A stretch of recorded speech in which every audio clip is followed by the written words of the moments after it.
पुराने समय की बात है। हिमालय की गोद में बसा एक राज्य था जिसका नाम अन्नपुरम था। यह राज्य अपनी उर्वर भूमि और समृद्ध फसलों के लिए प्रसिद्ध था। लेकिन इस राज्य का राजा वर्धन एक विचित्र समस्या से ग्रस्त था। उसकी भूख कभी शांत नहीं होती थी, न केवल भोजन के लिए बल्कि धन, शक्ति और यहाँ तक कि दूसरों के हिस्से के संसाधनों पर कब्जा करने की उसकी लालसा असीमित थी। यह समस्या तब और गहरी हो गई जब राजा ने यह ऐलान कर दिया कि महल में हर दिन 50 से ज्यादा व्यंजन पकाए जाएंगे और हर भोज में राज्य के सबसे बेहतरीन पकवान परोसे जाएंगे। इस नीति के कारण राज्य का कोष खाली होने लगा और प्रजा पर कर का बोझ बढ़ने लगा। राजा वर्धन भोजन कक्ष में बैठे हैं। सामने 50 प्रकार के व्यंजन सजे हुए हैं। राजा वर्धन सेवक से, मुझे ये पकवान कम लग रहे हैं। क्या आज मेरी भूख के साथ मजाक किया गया है? महाराज, इन व्यंजनों में आज खास तौर पर हिमालय के दुर्लभ मसाले डाले गए हैं, लेकिन प्रजा में असंतोष बढ़ रहा है। अन्न के भंडार भी खाली हो रहे हैं। मुझे प्रजा की चिंता नहीं, मेरी भूख शांत होनी चाहिए। तुरंत और भोजन का प्रबंध करो। अगर अन्न कम है तो कर बढ़ा दो। किसी भी तरह मेरा महल भरा होना चाहिए। राजा की यह नीति राज्य के कोषाध्यक्ष मंत्री चंद्रसेन को चिंता में डाल रही थी। एक दिन चंद्रसेन ने राजा के सामने साहस जुटाकर समस्या रखी। महाराज, मुझे क्षमा करें, लेकिन आपकी इस असीमित भूख से राज्य की समृद्धि खतरे में पड़ रही है। हमें इसका हल निकालना होगा। राजा वर्धन हंसते हुए, मंत्री, तुम साधारण मनुष्य हो। तुम्हें मेरी भूख की तीव्रता का अंदाजा नहीं। इसका कोई समाधान नहीं है। महाराज, हर समस्या का समाधान होता है। मेरी बात माने तो एक संत महात्मा विवेकानंद हिमालय में तपस्या कर रहे हैं। वे शायद आपकी भूख का रहस्य जान सकें। राजा ने पहले तो मंत्री की बात को अनसुना किया, लेकिन जब उनकी भूख और बढ़ने लगी तो उन्होंने संत से मिलने का निर्णय लिया। अगले दिन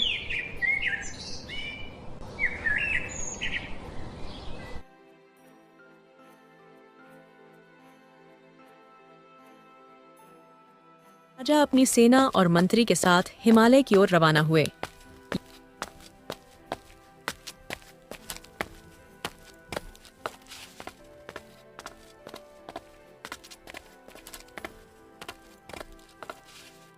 मंत्री, क्या यह यात्रा व्यर्थ नहीं है? एक संत मेरी भूख को कैसे शांत कर सकता है? महाराज, संतों के पास वह ज्ञान होता है जो मनुष्य की सबसे जटिल समस्याओं का हल दे सकता है। अगर यह संत मेरी भूख को शांत कर सका तो मैं उसे सोने से तौल दूंगा, लेकिन अगर नहीं तो उसका आश्रम जला दूंगा। राजा और उनका काफिला जब महात्मा विवेकानंद के आश्रम पहुंचा तो संत ने पहले ही उनके आगमन का अनुमान लगा लिया था। महात्मा विवेकानंद मुस्कुराते हुए, राजन, तुम्हारी भूख केवल पेट की नहीं, यह आत्मा की भूख है। जब तक तुम इसे नहीं समझोगे तुम कभी तृप्त नहीं हो सकते। आत्मा की भूख? यह कैसा रहस्य है? मैं केवल भोजन चाहता हूं। मेरे लिए बड़ी बड़ी थालियां भी कम पड़ जाती हैं। राजन, तुम्हारी समस्या का हल तुम्हारे भीतर है। मैं तुम्हें एक ऐसा अनुभव दूंगा जो तुम्हें सत्य का बोध कराएगा। महात्मा विवेकानंद ने राजा वर्धन को आश्रम के शांत वातावरण में ले जाकर एक विशेष प्रयोग करने की तैयारी की। उन्होंने राजा से कहा, राजन, यदि तुम सच में अपनी भूख की जड़ समझना चाहते हो तो तुम्हें मेरे साथ ध्यान में बैठना होगा। लेकिन इससे पहले तुम्हें एक कार्य करना होगा। कार्य? ऐसा क्या कार्य है जो मेरी भूख को शांत कर सके? तुम्हें अपने राज्य से सबसे गरीब और सबसे भूखे व्यक्ति को यहाँ लाना होगा। उसे भोजन कराना होगा और देखना होगा कि उसकी भूख कैसे शांत होती है। राजा ने यह सुनकर अपने सैनिकों को आदेश दिया कि वे राज्य के सबसे गरीब और भूखे व्यक्ति को आश्रम लेकर आएं।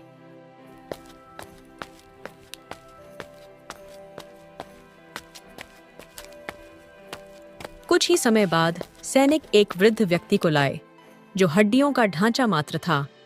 उसकी आंखों में भूख और पीड़ा साफ झलक रही थी। राजा वर्धन वृद्ध से, तुम्हारा नाम क्या है और तुम इतने भूखे क्यों हो? मेरा नाम सोमदत्त है। मैं किसान था, लेकिन आपकी करनीति के कारण मेरी सारी जमीन और अन्न छिन गया। अब मेरे पास न भोजन है न आश्रय।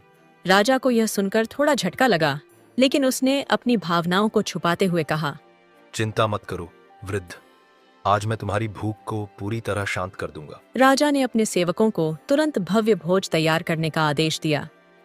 थालियों में 50 प्रकार के व्यंजन सजे थे। वृद्ध को भोजन के लिए बुलाया गया, लेकिन कुछ ही कौर खाने के बाद वृद्ध ने हाथ जोड़कर कहा, महाराज, मेरा पेट भर गया, मैं और नहीं खा सकता। राजा वर्धन हैरान होकर, क्या तुमने केवल कुछ निवाले खाए और तुम्हारा पेट भर गया? ये कैसे संभव है? राजन, यह भूख का पहला सत्य है। शरीर की भूख सीमित होती है, लेकिन मन की भूख असीमित। तुमने केवल अपने शरीर की भूख को नहीं, बल्कि अपने मन की लालसा को बढ़ाया है। यही तुम्हारी असली समस्या है। राजा कुछ समझ नहीं पाए। उन्होंने कहा, महात्मा, ये बात तो सरल लगती है, लेकिन इसे समझना कठिन है। मेरे मन की भूख कैसे शांत होगी? महात्मा ने राजा को एक जल कुंड के पास ले जाकर उसमें झांकने को कहा। कुंड में राजा ने अपनी ही छवि से देखी, लेकिन वह छवि विकृत और लालची प्रतीत हो रही थी। महात्मा ने एक मंत्र पढ़ा, जिससे कुंड में कुछ और दृश्य प्रकट हुए। राजा वर्धन ने जब कुंड में झांका तो उन्होंने देखा कि उनकी छवि बदल रही है। पानी के अंदर उनका चेहरा लालच, क्रोध और असंतोष से भरा हुआ दिख रहा था। धीरे धीरे कुंड में दृश्य बदलने लगा। उन्होंने देखा कि एक विशाल थाल, जो अन्न और स्वर्ण से भरा हुआ था, खाली होता जा रहा है और इसके चारों ओर भटकते लोग भूखे मर रहे हैं। ये क्या है महात्मा? मैं यह सब क्यों देख रहा हूं? यह तुम्हारे लालच और भूख का प्रतिबिंब है राजन। तुम्हारी लालसा ने केवल तुम्हें ही नहीं, बल्कि तुम्हारी प्रजा को भी कष्ट दिया है। तुम्हारी भूख केवल तुम्हारी नहीं, बल्कि एक महामारी बन चुकी है। राजा ने देखा कि कुंड में उनकी प्रजा रो रही है। किसान अपनी सूखी जमीनों पर बैठकर विलाप कर रहे हैं और महल में राजा के भोज की खुशबू फैल रही है। यह सब देखकर राजा के चेहरे पर चिंता और दुख की लहर दौड़ गई। महात्मा, क्या ये सब मेरी वजह से हो रहा है? लेकिन मैं तो केवल अपनी भूख शांत करना चाहता था। तुमने ये नहीं समझा कि तुम्हारी भूख तुम्हारे अधिकार और संसाधनों की लालसा बन गई। तुम्हें अपनी आत्मा की सच्ची भूख को समझना होगा। महात्मा ने राजा से कहा कि वह अपनी आंखें बंद करें और ध्यान लगाएं। ध्यान में राजा ने अपने भीतर एक और यात्रा की शुरुआत देखी। उन्होंने अपने बचपन की यादों को देखा, जब वे सरल जीवन जीते थे और अपनी पहली रोटी का स्वाद कितना आनंदमय था। राजा वर्धन ने ध्यान में अपने बचपन की छवि देखी। वह मिट्टी के चूल्हे पर पक रही रोटी की खुशबू का आनंद ले रहे थे। राजा वर्धन ध्यान में बड़बड़ाते हुए, कैसा समय था वह, जब थोड़े में ही मन प्रसन्न हो जाता था। अब क्यों मेरी लालसा इतनी बढ़ गई है? महात्मा विवेकानंद की आवाज ध्यान के भीतर गूंजने लगी। राजन, वही भूख अब तुम्हारे मन की ग्रंथि बन चुकी है बीए। तुमने इसे लालच और अधिकार की जंजीरों से बांध लिया है। इसे तोड़ना ही तुम्हारा समाधान है। ध्यान के भीतर राजा ने देखा कि उनके महल का भव्य भोज एक बार फिर थाल में सजा है, लेकिन जैसे ही वह खाने के लिए आगे बढ़े, थाल अचानक खाली हो गया। चारों ओर गूंजने वाली आवाज ने कहा, तुम्हारी लालसा इसे कभी भरने नहीं देगी। राजा ने अपनी आंखें खोली। उनके चेहरे पर गहरी चिंता और आत्मचिंतन झलक रहा था। उन्होंने महात्मा की ओर देखा। महात्मा, मैंने अपनी भूख के कारण अपना राज्य और अपनी प्रजा दोनों को कष्ट दिया है, लेकिन इस असीमित लालसा से कैसे छुटकारा पाऊं? क्या मेरे लिए कोई रास्ता बचा है? रास्ता है राजन, लेकिन यह कठिन है। तुम्हें अपने जीवन को बदलना होगा। तुम्हारी भूख का समाधान त्याग और सेवा में छिपा है। राजा के भीतर एक नई जिज्ञासा जाग उठी। उन्होंने पूछा, त्याग और सेवा? महात्मा, मुझे मार्ग दिखाएं। मैं अपने पापों का प्रायश्चित करना चाहता हूं। महात्मा ने राजा को हिमालय के एक विशेष आश्रम में जाकर सेवा करने का आदेश दिया, जहां केवल जरूरतमंदों को भोजन परोसा जाता था।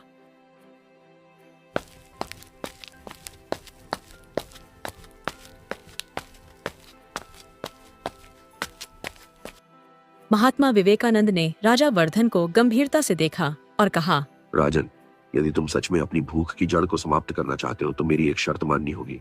जब तक तुम अपनी प्रजा के लिए बिना किसी अपेक्षा के सेवा नहीं करोगे, तुम्हारी भूख शांत नहीं होगी। तुम्हें इस आश्रम में एक सेवक बनकर रहना होगा, जहां तुम दूसरों को खिलाओगे लेकिन खुद को भूखा रखोगे।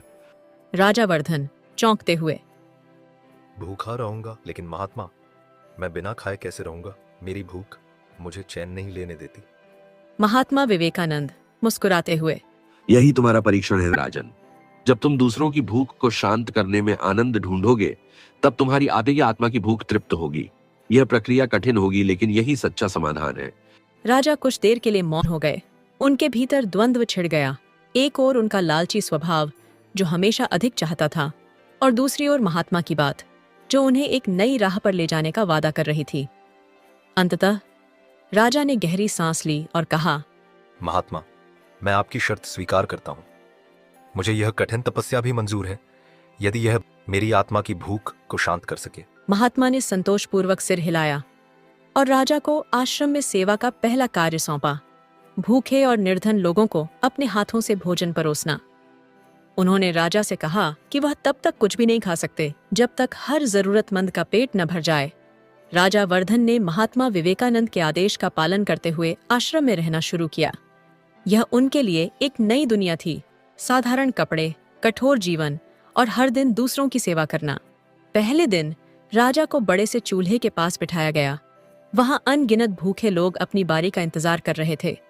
राजा को खुद उनके लिए भोजन तैयार करना और परोसना था।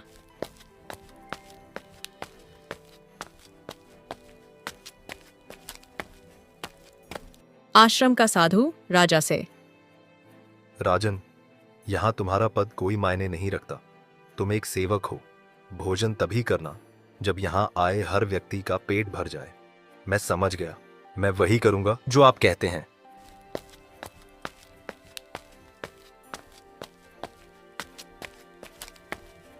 राजा ने पहली बार अपनी सोने और चांदी की थाली छोड़कर साधारण मिट्टी के बर्तन में खाना पकाना शुरू किया। गर्म धुएं और थकावट के बावजूद उन्होंने पूरे दिल से खाना बनाया और भूखों को परोसना शुरू किया। एक भूखा वृद्ध राजा से, बेटा, तुम कौन हो? तुम्हारा चेहरा तो किसी राजा जैसा लगता है, लेकिन तुम्हारा काम तो सेवकों जैसा है। मैं सिर्फ एक सेवक हूं बाबा। आज मेरी जिम्मेदारी है कि आपका पेट भरे। वृद्ध ने राजा को आशीर्वाद दिया और राजा को पहली बार ऐसा लगा जैसे उनके भीतर कोई अदृश्य संतोष की भावना जाग रही हो। एक दिन जब आश्रम में भोजन खत्म हो गया, लेकिन कुछ भूखे लोग अभी भी लाइन में खड़े थे, राजा बेचैन हो गए। राजा वर्धन महात्मा विवेकानंद से, महात्मा, भोजन खत्म हो गया है, लेकिन ये लोग भूखे हैं।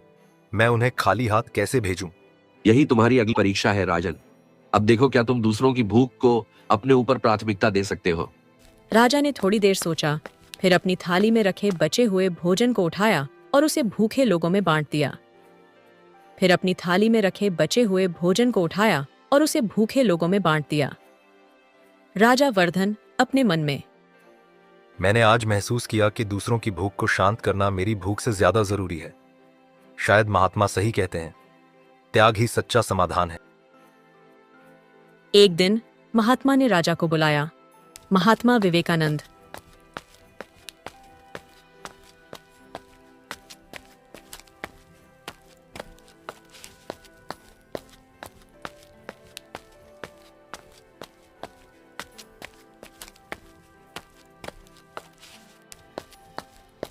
राजन, तुम्हारी सेवा प्रशंसनीय है। तुमने अपनी भूख और लालसा पर बहुत हद तक काबू पा लिया है, लेकिन यह बदलाव स्थायी है या नहीं, यह जानने के लिए तुम्हें अंतिम परीक्षा से गुजरना होगा। महात्मा, मैं हर परीक्षा के लिए तैयार हूं। अब मुझे अपने भीतर सच्ची शांति का अनुभव होने लगा है। बताइए, मुझे क्या करना होगा? महात्मा ने राजा को पास के एक गांव में भेजने का आदेश दिया। उस गांव में एक बूढ़ी विधवा रहती है। वह पिछले कई दिनों से भूखी है। तुम्हारा काम है कि तुम जो भी भोजन जुटा सको वह उसे खिलाओ, लेकिन याद रखना, इस बार तुम्हारे पास कोई सहायता नहीं होगी। तुम्हें अपनी बुद्धि और साहस का इस्तेमाल करना होगा। राजा वर्धन ने आदेश स्वीकार किया और गांव की ओर चल पड़े। गांव में प्रवेश करते ही राजा ने देखा कि चारों ओर गरीबी और भूख फैली हुई थी। लोगों के चेहरे मुरझाए हुए थे और खाने के लिए अन्न का नामो निशान नहीं था। राजा ने उस बूढ़ी विधवा का घर ढूंढा। माँ, मैं तुम्हारी सहायता के लिए आया हूँ। महात्मा ने मुझे भेजा है। बेटा, मैं कई दिनों से भूखी हूँ। अगर आज भोजन नहीं मिला तो शायद मैं जीवित न रहूं। राजा वर्धन का हृदय द्रवित हो गया। उन्होंने गांव में भोजन तलाशना शुरू किया, लेकिन हर जगह अन्न का अभाव था। कोई भी व्यक्ति मदद करने की स्थिति में नहीं था। राजा ने अंततः एक निर्णय लिया। उन्होंने गांव के एक पुराने पीपल के पेड़ के नीचे ध्यान लगाकर प्रार्थना शुरू की। हे ईश्वर, मैंने हमेशा दूसरों से लिया है। आज पहली बार मैं किसी को देने में असमर्थ हूं। कृपया मेरी मदद करें ताकि इस बूढ़ी महिला का पेट भर सके। जैसे ही राजा की प्रार्थना समाप्त हुई, एक चमत्कारी घटना घटी। पास की एक बाल्टी में कुछ साधारण रोटियां और थोड़ा दूध प्रकट हो गया। राजा ने बिना किसी प्रश्न के वह भोजन उठाया और विधवा के पास ले गए। माँ, यह भोजन खाओ, यह तुम्हारे लिए है। बेटा, तुमने मेरे प्राण बचा लिए। ईश्वर तुम्हें सच्चा राजा बनाए। राजा ने विधवा को भोजन खिलाया और खुद भूखे रहे, लेकिन इस बार उनके भीतर कोई बेचैनी नहीं थी। भूखे रहने के बावजूद उनके मन में गहरी संतुष्टि थी। महात्मा विवेकानंद राजा की वापसी पर। राजन, तुम्हारी आत्मा अब शुद्ध हो चुकी है। तुमने अपनी भूख पर विजय पा ली है। अब तुम केवल अपने लिए नहीं बल्कि अपनी प्रजा के लिए जियोगे। यही तुम्हारी असली जीत है। राजा वर्धन ने प्रण लिया कि अब वह एक भूख और लालच से मुक्त राजा बनकर अपनी प्रजा की भलाई के लिए जीवन व्यतीत करेंगे। उनके शासनकाल में राज्य फिर से समृद्ध हुआ और वह एक आदर्श राजा के रूप में प्रसिद्ध हो गए। कहानी समाप्त होती है, लेकिन राजा वर्धन की सीख हर व्यक्ति के जीवन में एक प्रेरणा छोड़ जाती है।